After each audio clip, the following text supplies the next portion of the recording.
Chair Shot Reality back at you. It is going to be quite the weekend here as SummerSlam weekend. That means NXT, that means SummerSlam, that means Raw on Monday. But before we even get to SummerSlam, it has been a suspension-filled couple days starting on Wednesday and then into Thursday.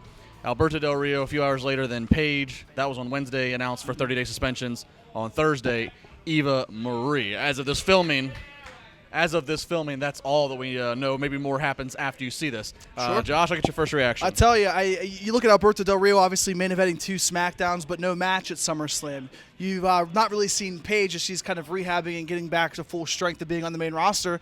Eva Marie takes the biggest blow because I think she's gotten the most heat, the most level of importance on Raw or SmackDown for a diva, aside from the Divas or for the Women's Championship. So whenever you look at what's happening here, you're seeing 3 really talented people that have an opportunity, and especially now with the brand split and how talent is already thin, and it's so thin that you're seeing reports of maybe a Mickie James returning. You see the report now, the video package of Kurt Hawkins coming back to SmackDown. They can't afford to lose multiple people at one time, especially talented individuals like these 3. Absolutely. Paige and Del Rio both very talented, but it is certainly Del Rio just has not clicked the way that you think a guy with his talent and pedigree should. Paige, it's hard to say what's going on, and that's the tough thing. Is WWE doesn't make anything more public other than they violated the policy. So and that sucks in a lot of ways. Because while it does protect some privacy, it sucks because people automatically assume the worst. They think the criminal. I don't know what the deal is with Del Rio and Paige. It certainly is.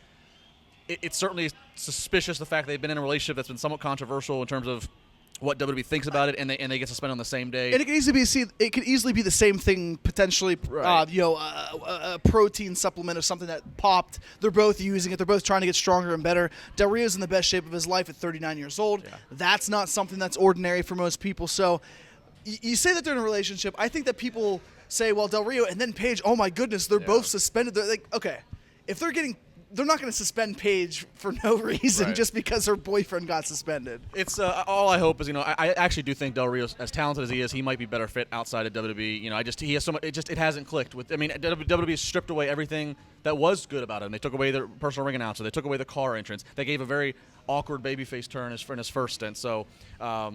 That being said, and Paige, I hope after 30 days of time off, I hope that we get a rejuvenation of her career. Well, let me ask you this. Too much talent to waste. It's too much talent for Paige. She's only 24 years old. She thinks she has 10 years of great wrestling left in her before she kind of tails off.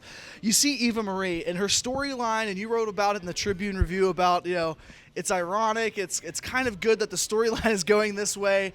I know that you have had some great communication interviews with Eva Marie. What were your instant thoughts on this? It has to be so frustrating for somebody who's getting that big push finally on the main roster, and now she has 30 days off of television.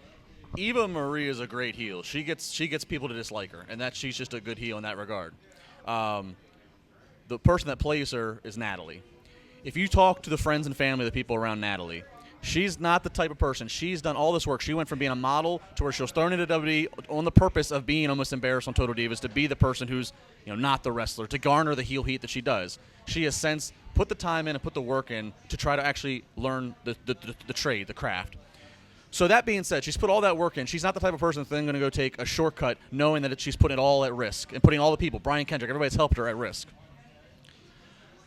From my understanding of things, she went out of her way to make sure, hey, look, I want to make sure I don't do anything that violates the policy. Look, we're everybody's people. We're everybody's people. We all have, we go to the doctors. You're dealing with different things. From what I understand, she went out of her way to communicate with WWE, have them communicate with her people, their medical, everything. And I'll just say this: on the one channel, on the wrestling channel, our talk about Brock Lesnar not being tested on the wellness policy, it did over 60,000 views. Yeah. And we talked about the policy and how they execute it and abide by it. I'm just gonna say this: this incident here proves that this is more Swiss cheese wellness policy. And this is the WWE apologist talking. This is the guy that never says anything bad about WWE. Everybody hates you for thinking that you're like being paid by WWE. Me being one of them. I've never seen your pay stubs, LeBar. I'm giving you the reality because of what I do. The reality check, and the reality check here is this shouldn't have gone down the way it did. And I just hope. Call it as is. Call bullshit. Yeah. Say it. Yeah. No, Justin, say it. It's bullshit. Okay. Wow, look at you. Look at you. Oh, my God. I've never been turned on by you before, but, I mean, it might be the first time. So let me ask you this. You said to sum it up with Eva Marie, people are giving her all this crap. She's a great heel. Who was a model that came in WWE that obviously proved everybody wrong about 15 years ago? Trish Stratus. Boom. Yeah. Hey, if you want to talk more WWE, I'll be in Brooklyn this Sunday. You can come join me at 205th. It's a free pre-party at 4 o'clock, just a few blocks from the Barclays Center. I'll be on 120 Sports Facebook page at 2:30 with Christian talking more SummerSlam. We'll be on 120 Sports Facebook again at midnight, post SummerSlam with Sheamus talking about what happened. So much stuff. Make sure you stick to all of our social medias. We're all going to be tweeting and having lots of good feedback and analysis this entire weekend. It is the second biggest weekend of WWE's calendar. We got SummerSlam predictions coming up. Renell Hunt will join us.